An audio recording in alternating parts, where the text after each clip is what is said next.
Kaya mo bang magtabi ng 88 pesos araw-araw? Kapag gagawin mo yan for the next 7 years, maaring magiging 524,000 yan. Of course, hindi yan instant. Kailangan ng disiplina. Ang tanong, saan ba yan magandang ilagay? 88 pesos per day. By the way, ito po ay pwedeng gawin ng 40 years old pababa or 10 to 40 years old. Kapag ikaw ay lagpas na sa 40 years old, ay medyo mas mataas na ang kailangan mong gawin na ipon araw-araw. Now, bago natin umpisahan or sabihin saan yan kailangan ilagay, kailangan muna nating maintindihan yung concept na bakit kailangan nating mag-ipon ng tama at bakit sa saving program na ito. Dahil ang buhay po natin, kailangan nating malaman na meron tayong mga responsibility at syempre, kapag tayo ay buhay pa, kumikita tayo, meron po yung tinatawag na money line. So, dapat yung responsibility line natin mapababa at yung ipon or money line natin mapataas. Tayo, kapag ay bata pa, syempre, wala pa tayong ipon, lalo-lalo na kapag pagka-graduate natin, di ba? Naghanap ng trabaho, so meron ka ng work, meron kang mataas na responsibilities.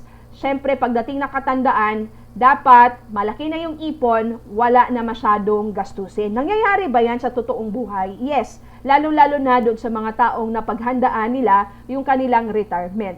Ngayon, habang bata pa tayo ay nagsusumikap para mabigyan natin ng magandang buhay ang ating mga mahal sa buhay. At ito po yung mga responsibilities, mga gastusin, mga rason bakit tayo nagsusumikap talaga. That's why we are working hard to earn money, 'di ba? Para meron tayong sahod. Ang tawag sa sahod natin ay active income. Ngayon, take note natin. Tayo nagtatrabaho, sumasahod, pero hindi habang buhay yung sahod natin. Kasi hindi rin naman habang buhay yung energy na meron tayo. That's why very important, meron kang itinatanim na ngayon para yung sahod mo magiging passive income yan in the future. Katulad nga nung binanggit ko sa inyo, na kapag kaya mong magtabi ng 88 pesos a day, isa lang to sa mga saving program na kailangan mong gawin para meron ng pera na nagtatrabaho for you. Siyempre, pagdating ng araw, kakailanganin pa rin natin ng pera para pangtusto sa pangangailangan natin, especially kapag tayo ay tumanda na, wag nating iasa ang ating katandaan sa ating mga anak. Kasi magkaroon din yan ng sarili nilang responsibilities, mga gastusin. So, maaga or mas maigi na mapaghandaan mo ang iyong retirement by saving and investing for your retirement. At syempre, sa buhay po talaga natin, may tatlong senaryo na kailangan nating mapaghandaan. Ang una ay yung tinatawag natin na what if maaga kang nawala sa mundong ito. So, syempre, meron kang anak, meron kang asawa, may umaasa sa'yo. Ikaw yung ATM, tinaguri ang ATM ng family mo. So, paano kapag maagang nag-exit sa mundong ito? Very important na napaghandaan natin yan. That's why you need to protect your family by having insurance or protection. Ang insurance, hindi gastos yan. Yan po yung pag-assure mo sa iyong family na hindi sila magiging kawawa kapag halimbawa maaga kang nawala. So, very important na yan na meron ka talaga insurance, especially kung mahal mo ang pamilya mo. At what if naman you live too long, ibig sabihin na buhay ka ng matagal sa mundong ito, meaning wala ka ng sahod by that time. That's why you have to prepare for that by making sure na naproteksyonan mo ang iyong sarili dahil napaghandaan mo, nakapag-invest ka, meron kang itinanim, di ba? Nakapagtanim ka at aanihin mo yan, may passive income ka in the future. Hindi po instant ang pagkakaroon ng passive income. It requires decision na gagawin mo dapat ngayon at syempre disiplina. At ang pangatlo, what if naman you get sick? Tao lang tayo, pwede talaga tayo magkasakit, especially kapag kayod ng kayod para kumita ng pera, ay talaga namang babawian tayo ng katawang lupa natin, sasabihin, naabuso mo na ako. Kaya, importante na paghandaan natin yan. Dahil hindi naman talaga tanong kung magkasakit ka, ang tanong dyan, kailan, di ba? So, very important, meron kang proper health care. Kung aasahan mo lang yung ipon na meron ka sa bangko, wipe out lahat yon once na magkaroon ng sakit or maaari pa nga, kulang pa. So that's why very important, meron ka talagang proper na healthcare. Kaya nga, ang kagandahan, kapag naintindihan mo yung tatlong scenario na ito ng buhay natin, meron kang dapat na insurance, meron kang healthcare, and of course, savings. Ngayon, doon sa 88 pesos a day na ipon, pwede mo yang magawa with Kaiser Saving Program. Meron ka ng investment, meron ka ng healthcare, meron ka ng life insurance as low as 88 pesos per day or 2,647 per month. Basta ang edad mo ay 40 years old pababa or 10 to 40 years old. Ngayon, ang Kaiser ay 7 years mo lang pag-iipunan. Sobrang iksi lang ng paying period.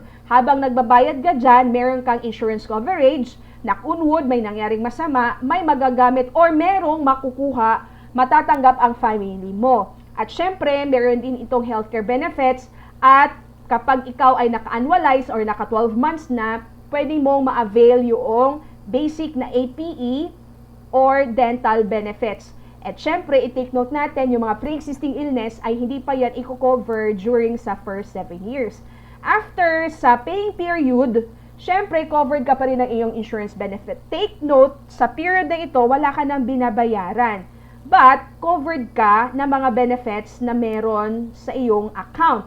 Healthcare benefits mo, yung mga pre-existing illness ay covered na during sa period na ito. And of course, magkakaroon ka na ng investment income na kung saan yung interest sa iyong account ay nadadagdag yan dito sa iyong healthcare benefits. Kaya nga, nagbi-build up, lumulobo or lumalaki, lumalago yung savings mo or yung benefits mo sa iyong healthcare coverage. At pagdating naman ng maturity, kapag halimbawa, yung first 7 years mo, hindi mo nagamit yung hospitalization benefit mo, ibabalik sa iyo as a bonus yung 85% ng iyong binayad. O diba? So yun yung kagandahan.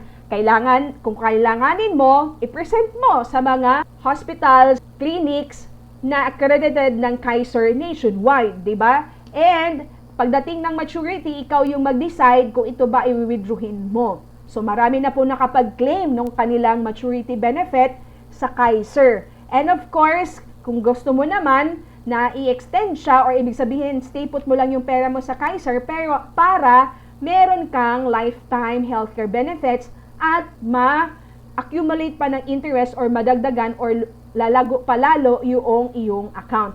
So, tandaan po natin, sa 88 pesos per day mo, meron ka ng healthcare, meron ka ng insurance, at meron ka ng investment.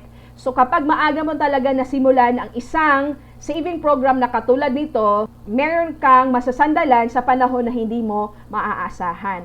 Kaya, kung ikaw ay nasa 10 to 40 years old pa, di ba? Katulad po nitong isang tao na nag-apply, 35 years old pa lang siya. So, ang kinuha niya nga is yung 88 pesos per day, which is yung K45 na plan. So, pag nag-apply ka pala, ang link ay nasa description box below, i-click mo or i-drag up mo lang itong plan name para mapili mo yung plan. For example, ito yung plan na gusto mo kasi on budget ka, di ba?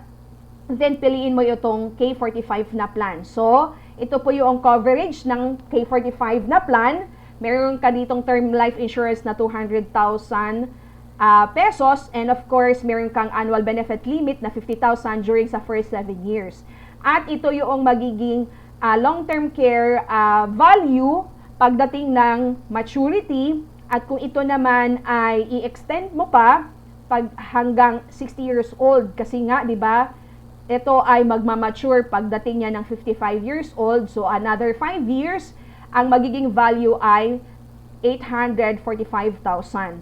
So, napakalaking tulong nito sa isang tao, especially kapag siya ay nangangailangan. So, meron ka ding ganitong amount kapag i-extend mo pa hanggang 65 years old or hanggang 80 years old. So, magiging 5.6 million po yan. At meron kang tinatawag na annual lifetime healthcare benefits. So, ibig sabihin, nagsimula ka at age 35, 88 pesos lang ang iyong binayaran. So, talaga namang 88 pesos per day or 2,647 per month ang iyong iniipon. Pero, nasabi ko nga sa inyo, yung magkakaroon ka na ng passive income or meron ka pang benefits of healthcare. Kasi talagang itong Kaiser ay isang HMO or Health Maintenance Organization. So talagang para sa healthcare needs mo ito. Pero kung hindi mo nga magamit para sa iyong specialization, hindi ito tapon kasi magiging savings or investment, di ba? So kung magtatanong ka kung buhay ka pa sa edad na yan, hindi ko po masasagot, di ba? Kasi no one knows naman talaga. So kung buhay ka, at least meron kang ganyang pera. Kung hindi naman, hindi mapupunta yun sa iyong pamilya, di ba? So that's why very important, meron tayong right na mindset pagdating sa saving and investing. So ito po yung mga payment na options